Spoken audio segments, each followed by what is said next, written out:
I've been making these s'mores brownies for the past couple of weeks, and to say that I'm obsessed with them is a little bit of an understatement. They're chocolatey, they're gooey, they are full of all of the flavors you'd expect in a classic s'mores. Mash that up with a really good fudgy brownie and you have these s'mores brownies. So let me show you how to make them. Get your oven preheating to 350 degrees Fahrenheit, and let's talk about our graham crackers. You're going to need about 7 of these graham cracker sheets for this recipe, and we are going to arrange them into the bottom of a 9x9 baking pan. I do prefer metal to glass just because it bakes a little bit more evenly and a little bit faster. It's fine if you have to break it, it's fine if they overlap a little bit. So I have them arranged in the baking sheet, and next we're going to brush them all with some butter. This is 3 tablespoons of salted butter. You'll want a pastry brush. Just go ahead and brush over each of the graham crackers in an even layer. You want to use all 3 tablespoons of butter, or at least close to it. So I brush them all on one side, and then after I brush each one, or after I've gone over all of them, I just flip the graham cracker and do the other side.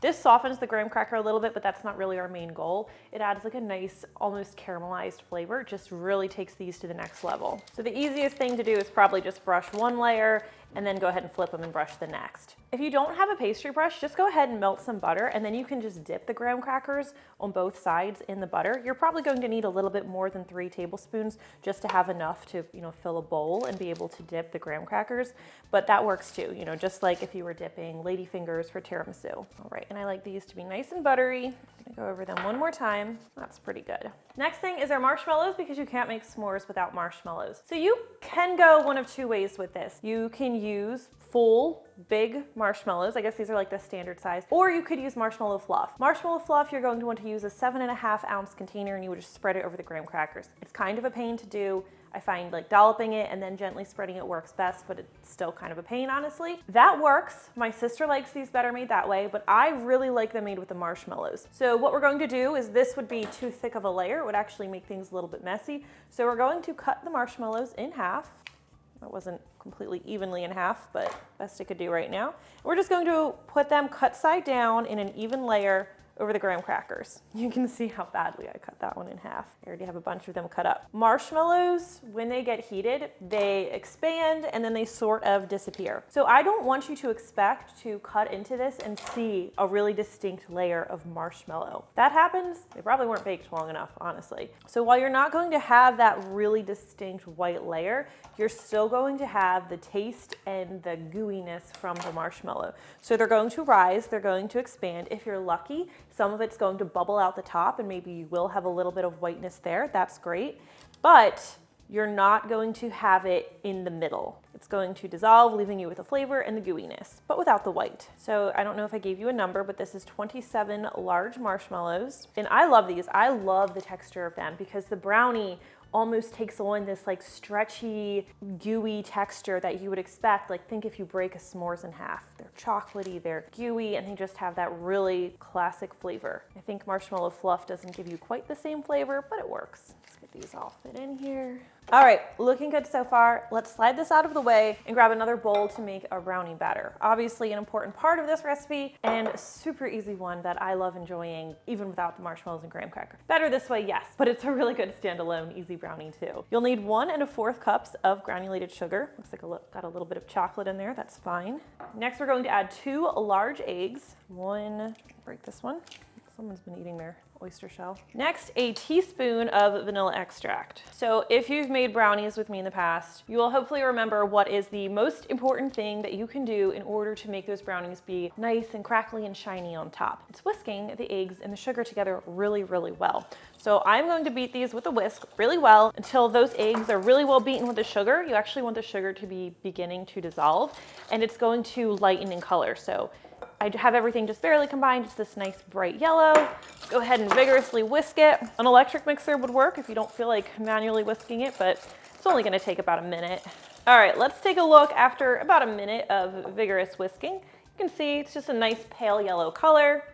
That means our brownies are going to be beautiful on top. All right, slide this out of the way. You are going to need 1/2 cup of butter. Unsalted butter works great here. I've cut it into pieces because I'm going to melt it, and cutting it into pieces just helps it melt a little bit more evenly. If you've ever had your butter pop in the microwave, that's a lot more likely to happen if you don't cut up your butter, or if you just heat it for too long periods at a time. And we don't like to waste butter around here. So into the microwave this goes for 20 seconds. We'll stir, pop it back in 20-second intervals until it's completely melted. So a lot of times after we melt butter, butter, I tell you to let it cool a little bit because, you know, if you're adding sugar to it, it can melt the sugar and it can just change the texture of your baked good in a negative way. In this instance, while the butter is still nice and warm, we are going to immediately add 1/2 cup of cocoa powder. This is natural cocoa powder. And we're going to immediately stir it or whisk it even better into the butter. So what we're doing here is we're blooming the cocoa powder. Adding it to a nice warm liquid like the butter is really going to help release that chocolate flavor, and it's just going to give you a better brownie. I like to whisk it until it's nice and smooth. Let's bring this back, and we're just going to add the chocolate right into our sugar mixture. You can fold this in or whisk it in. It doesn't really matter at this point. My whisk is already here, so I'm just going to use that. That's the nice thing about these glass bowls is you can tell if it's evenly mixed, but that only actually helps if you check. Looking good. So now we can add our flour. You can add it right into the batter. This is a 1/2 cup of all-purpose flour. We're also going to add our salt, and I like to add it right on top of the flour just to kind of help distribute it nicely. It's gonna get distributed. You need 1/4 heaping teaspoon of table salt. So just go ahead and overflow that 4th teaspoon a little bit. Don't you love it when people don't give exact measurements? It happens because 1/4 is just a little bit less than the amount of salt I like there to be, and 1/2 is just too much. So we end up with a heaping 1/4. Or, you know what, you could do 1/4 plus 1/8.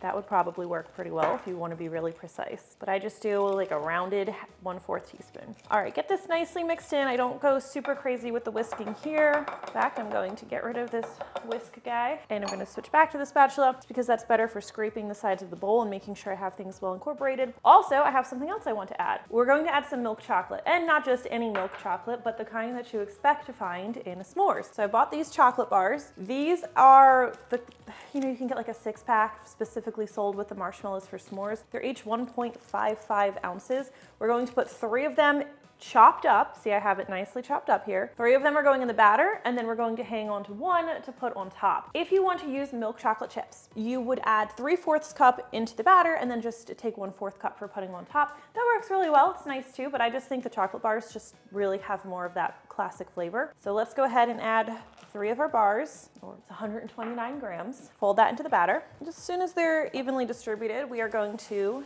pour it over our marshmallows. And I usually dollop it, so like I just don't pour it in one mound because I need to spread it over these marshmallows evenly. Just makes it easier if we space the chocolate a little bit. It smells so good in here. And they're not even in the oven. Just wait until you try these. A spoon or an offset spatula works nicely for just nudging that brownie batter over the marshmallows. I don't want to bake my parchment paper in there. You just want to cover them in an even layer and be gentle because they will move around if you're a little too rough. They do tend to bubble up around the edges. Okay, so our last chocolate bar just chopped up into small pieces. I like to manually distribute the chocolate over the top probably because I have a problem, I guess. I don't know, but you could just scatter it. That would work too. Just like to have control over exactly where the chocolate goes. So bear with me. I need one of those SpongeBob, like 3 hours later things. These last few pieces I will just scatter. And see, they're just not as pretty. It's okay, it's fine. Then we're also going to take our last graham cracker that I saved and just break this, also place it over top. I don't like to use pieces that are too big because that graham cracker will kind of soften and seem a little bit stale on top like the next day if your brownies make it that long. But if they're smaller pieces, that's not anything that's super noticeable. So I don't like to put large pieces on top. Nothing larger than that. Nothing where you would like take a big bite and be like, oh, this feels a little stale, which just happens because of the moisture from the brownies.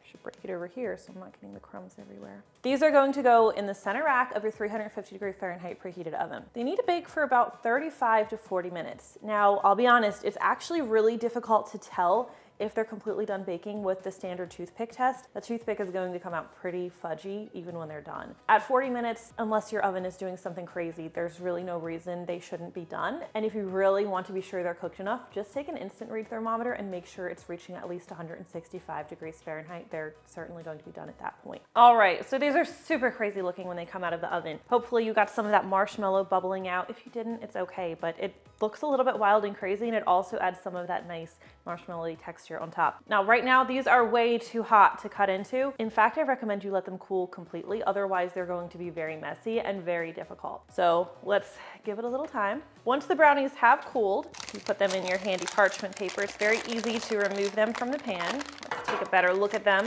Crazy looking. The edges are kind of a easy spot for the marshmallows to bubble up. So the crust or those Yeah, those edge pieces are always super like caramelly and very, very gooey. Okay, let's cut a piece. I want you guys to see this texture. It's pretty wild. Cut one of these ugly end pieces.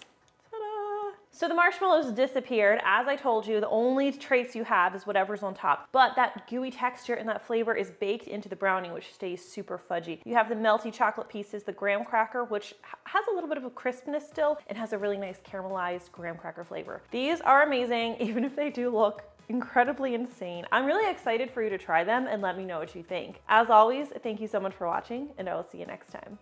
All right, let's break into this. Ooh.